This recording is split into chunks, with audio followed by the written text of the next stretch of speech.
Good morning বন্ধুরা, তোমরা নিশ্চয়ই সকলে ভালো আছো। আমিও ভালো আছি। আজ শুক্রবার, সকাল থেকেই দেখো ঝমঝম করে বৃষ্টি শুরু হয়েছে। চলো আজ আবার দুটো রান্নার রেসিপি নিয়ে চলে এসেছি তোমাদের কাছে। আজ করবো মিক্স ফ্রাইড রাইস আর কাঁচা লঙ্কা চিকেন। প্রথমে ফ্রাইড রাইসের জন্য চালটা ভালো করে 2-3 বার জল পাল্টে ধুয়ে নিয়েছি। এবারে চালটা ভিজিয়ে রাখবো আধ ঘন্টার জন্য। আর ফ্রাইড রাইসের জন্য এখানে কিছুটা আমি বোনলেস চিকেন নিয়েছি। চিকেনগুলো কিউব করে কেটে নিয়েছি। প্রথমে চিকেনগুলো আমি একটু ম্যারিনেট করে নেবো।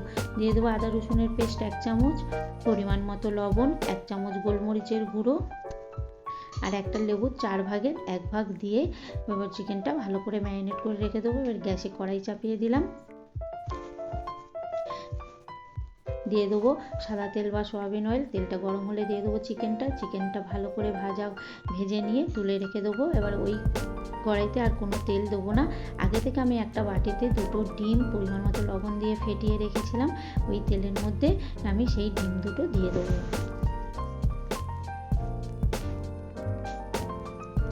ডিম দুটো দিয়ে ভালো করে নাড়াচাড়া করতে করতে যখন ডিমগুলো এরকম ঝুড়ো ঝুড়ো মতো হয়ে যাবে, তখন ওই চিকেনের বাটিটাই ডিমটা তুলে নেব।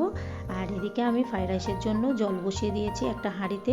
নিয়ে প্রথমে দিয়ে দিলাম পরিমাণ মতো জল, তাতে 1 চামচ লবণ, সামান্য 1 চামচের মতো সয়াবিন তেল বা সাদা তেল, কয়েকটা 2-3টে তেজপাতা আর গোটা গরম মশলা দিয়ে জলটা ঢাকা দিয়ে গরম হতে দিলাম। আর এদিকে আমি কড়াইতে সাদা তেল দিয়ে দিলাম পেঁয়াজ কুচোটা একটু লাল লাল হলে দিয়ে দেবো আদা রসুন কুচোনো, দিয়ে নাড়াচাড়া করে দিয়ে দেবো গাজরটা নাড়াচাড়া করে দেবো বিনসগুলো নাড়াচাড়া করে দিয়ে দেবো ক্যাপসিকাম, আবার ক্যাপসিকামটা নাড়াচাড়া করে দিয়ে দেবো ভাজা ডিম আর চিকেনগুলো দিয়ে সবগুলো সবজির সাথে চিকেন আর ডিমটা ভালো করে কষতে থাকবো। আর এদিকে জল আমার গরম হয়ে গেছে।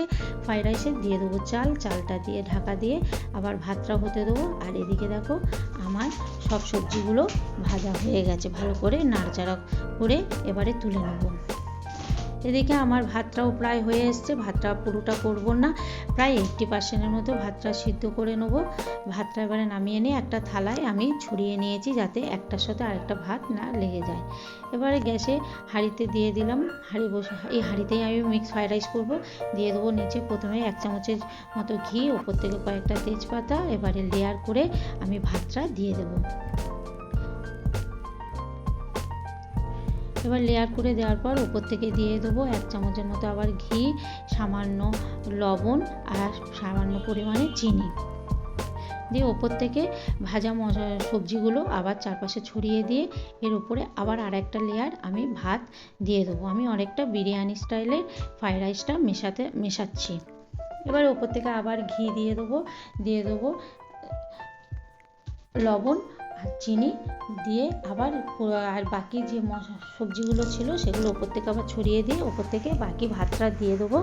দিয়ে আবার ওপর থেকে 1 চামচের মতো ঘি দেবো, সামান্য লবণ আর চিনি দিয়ে 1 চামচের মতো গোলাপ জল আর দিয়ে দেবো 1 চামচের মতো কেওড়া জল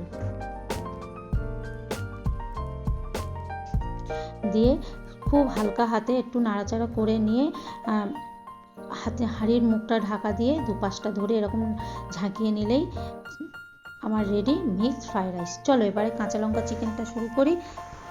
এবার একটা বাটিতে প্রথমে আমি চিকেনগুলো নিয়ে দিয়ে দেবো প্রথমে আদা রসুন বাটা 1 চামচ করে, আর বাকি আদা রসুন বাটাটা আমি মশলা কষার সময় দেবো। এবারে দিয়ে দেবো 1 চামচ হলুদ গুঁড়ো, 1 চামচের মতো সর্ষের তেল, কাশ্মীরি লঙ্কার গুঁড়ো 1 চামচ আর দিয়ে দেবো পেঁয়াজ কুচানো আর টক দই দিয়ে ভালো করে চিকেনের সাথে মশলাটা মাখিয়ে ম্যারিনেট করে রেখে দেবো মিনিট 20-র জন্য।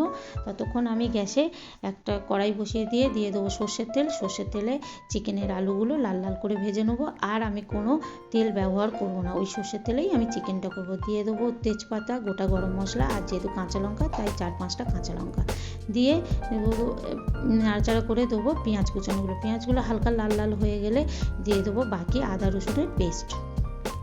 রসুনের পেস্টের কাঁচা গন্ধ না যাওয়া পর্যন্ত একটু নাড়াচাড়া করে দিয়ে দেবো টমেটো কুচোগুলো। এবার টমেটোগুলো নরম হওয়ার জন্য দিয়ে দেবো পরিমাণ একটু সামান্য লবণ।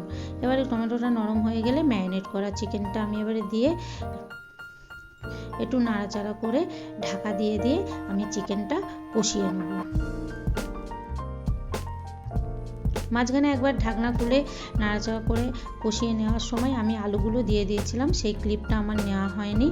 আবার নাড়াচাড়া করে ঢাকা দিয়ে দিলাম। এইভাবে ঢাকা খুলে 2-3 বার নাড়াচাড়া করে করে কষিয়ে নেব। নিয়ে সামান্য পরিমাণে জল দিয়ে ঢাকা দিয়ে আমি হতে দেবো। এবার ঢাকা খুলে দেখো আমার আলুটাও সিদ্ধ হয়ে গেছে আর চিকেনও অলমোস্ট রেডি হয়ে গেছে। এবার নামিয়ে নেবো কাঁচা লঙ্কা চিকেন। যদি রান্নাটা একটু ভালো লেগে থাকে লাইক কমেন্ট করে পাশে থেকো, আর ততক্ষণ ভালো থেকো। আবার দেখো